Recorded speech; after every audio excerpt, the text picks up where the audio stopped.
میرے نبی کی زندگی کیسی تھی؟ اس جیسا نہ کوئی آیا تھا نہ کوئی آئے گا، اللہ کی قسم۔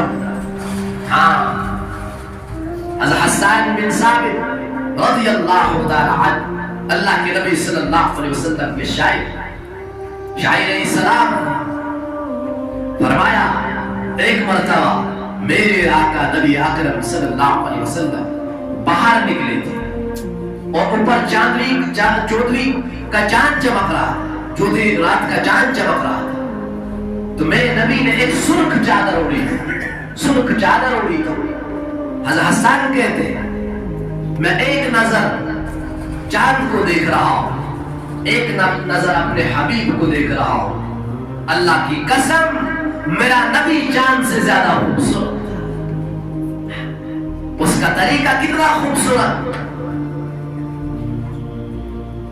ٹوپی پہننا سنت ہے، ہاں، کرتا پاجامہ لگانا سنت ہے، امام باندھنا سنت ہے، ہاں، داڑھی بڑھانا سنت ہے، واجب ہے، یہ داڑھی رکھنا واجب ہے، انبیاء علیہ السلام کی سنت ہے۔ ہم سنت چھوڑ دیتے ہیں، ہم کیا کہتے ہیں کوئی بات نہیں، سنت تو سنت ہے، چھوڑ دیں۔ یہی وہ دکھ ہے جو اللہ کے نبی صلی اللہ علیہ وسلم کو لگتا ہے، ہم سنت چھوڑ دیتے ہیں، کوئی مسئلہ نہیں، سنت ہے۔ یہی وہ توری دار کا خنجر ہے جو جا کے سیدھے اللہ کے نبی صلی اللہ علیہ وسلم پہ جا کے لگتا ہے۔ اللہ کے نبی صلی اللہ علیہ وسلم نے فرمایا آخری زمانے کے اندر جو ایک سنت زندہ کرے گا، ایک سنت زندہ کرے گا، 100 شہیدوں کا ثواب اللہ کو دے سکتا ہے۔ ہاں، ہم کیوں اتنے پریشان ہیں؟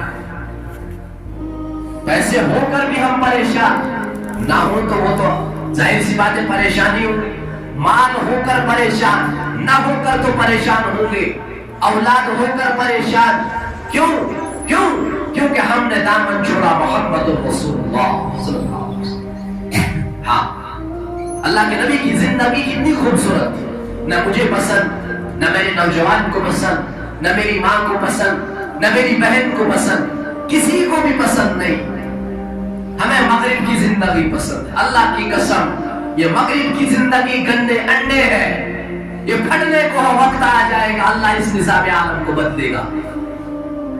اتنا بڑا سورج دہکتا ہوا چنگارا، یہ سورج کئی ارب میل دور، اس وقت ہمیں یہ گرمی برداشت نہیں ہوتی، صبح نکلتا ہے شام کو ڈوب جاتا ہے، ہر انسان کو، دنیا کے ہر انسان کو پیغام دیتا ہے مغرب کی طرف آؤ گے تو ڈوب جاؤ گے، مشرق کی طرف جاؤ گے تو ابھرو گے۔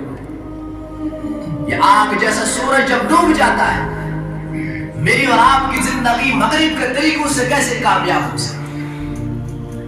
نہیں ہو سکتی۔ اللہ کا قانون ہے کہ اگر فلا وربک حتی یحکموک فیما شجر بینہم، اگر تم میرے نبی کے پیچھے چلو گے، میرے نبی کے پیچھے چلو گے، اے میرے حبیب، پوری دنیا والوں کو، کشمیر والوں کو بتا دے، اگر کامیابی چاہتے ہو، اگر اللہ تک پہنچنا چاہتے ہو تو میرے پیچھے چلنا ہوگا، یعنی محمد رسول اللہ صلی اللہ علیہ وسلم کے پیچھے چلنا ہوگا۔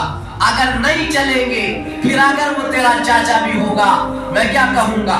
تبت یدا ابی لہب وتب۔ ہاں، اللہ کے نبی کے طریقوں کے پیچھے چل کر کامیابی ملے گی، جنت تک کا راستہ ملے گا۔ اگر اللہ کے نبی کا طریقہ چھوڑ دیا، آدھے راستے میں رہ جاؤ گے، کٹی پتنگ کی طرح گھومتے رہ جاؤ گے، کوئی معلوم نہیں میری منزل کیا ہے، میرا مقصد کیا ہے، میری زندگی جینے کا طریقہ کیا ہے۔ ہمارے سامنے تاریخ ہے، ہمارا اسلام ایسا نہیں ہے، ہماری نسل اور ہم اس وقت ایسے ہیں جو لوٹ آئے تو کچھ کہنا نہیں، بس دیکھنا انہیں غور سے، جنہیں منزلوں سے خبر ہوئی راستہ کوئی اور ہے۔ ہم نے وہ طریقہ چھوڑا جو طریقہ ہمیں محمد رسول اللہ صلی اللہ علیہ وسلم نے، اللہ کے نبی صلی اللہ علیہ وسلم کا طریقہ اتنا خوبصورت۔ میں نے ایک عالم سے سنا، جب اللہ کے نبی صلی اللہ علیہ وسلم باہر نکلتے تھے جب اپنی داڑھی کو کنگھی کر کے باہر نکلتے تھے، سنت کا لباس جسم مبارک پر ہوتا تھا، عرشوں سے جبریل اللہ سے اجازت لے کر آتا تھا، اے میرے رب مجھے اجازت دیجئے مجھے تیرے حبیب کی زیارت کرنی ہے۔ ہاں، محبت کس کو کہتے ہیں؟ جس سے محبت ہوتی ہے اس کا ہر لفظ، ہر طریقہ، ہر ادا محفوظ کی جاتی ہے۔ جس سے محبت ہوتی ہے، جس سے محبت ہوتی ہے، بات کو سمجھنا، جس سے محبت ہوتی ہے اس کی ہر ادا کو انسان محفوظ کرتا ہے۔ جیسے بچے کو ماں سے محبت ہوتی ہے، کہیں باہر رہ گیا، ماں نے فون نہیں کیا، وہ کہا کاش میری ماں مجھے فون کرتی ہے، میں اپنی ماں کی آواز سننے کو ترس رہا ہوں، دیٹ مینز کی محبت ہے۔ ہاں، ایک زمانے میں آپ نے قصہ سنا ہوگا، میں محبت کی بات کر رہا ہوں کہ جس سے محبت ہوتی ہے اس کی ہر ادا محفوظ کی جاتی ہے۔ ہاں، لیلا اور مجنون کا قصہ آپ نے سنا ہوگا، آپ پریشان ہوں گے مولوی صاحب کیا سنا رہا۔ مجنون نے لیلا کے گاؤں سے، اس کے شہر سے کتا آتے ہوئے دیکھا، کتا۔ تو جب وہ لیلا کے شہر سے آیا، مجنو کے شہر میں پہنچا، تو مجنو نے اس کے پاؤں کو چومنا شروع کر دیا۔ ہاں، لوگوں نے کہا پاگل دیوانے یہ کیا کر رہا ہے؟ کہا نہیں، یہ میری لیلا کے شہر سے چل کر آیا ہے، مجھے اس کے جسم سے، اس کے پاؤں سے لیلا کی خوشبو آ رہی ہے۔ محبت اس کو کہتے ہیں۔ اگر ہمیں اللہ کے نبی صلی اللہ علیہ وسلم سے محبت ہے تو ہمیں چاہیے ہم اللہ کے نبی کی ہر ادا سے محبت کریں، ہر ادا کو محفوظ کریں اپنی زندگی میں، اپنے گھروں میں، اپنے بچوں میں، سکولوں میں، کالجز میں، ہاسپٹلز میں، اپنی فیکٹریوں میں، اپنے دکانوں پہ لاؤ محمد الرسول اللہ صلی اللہ علیہ وسلم۔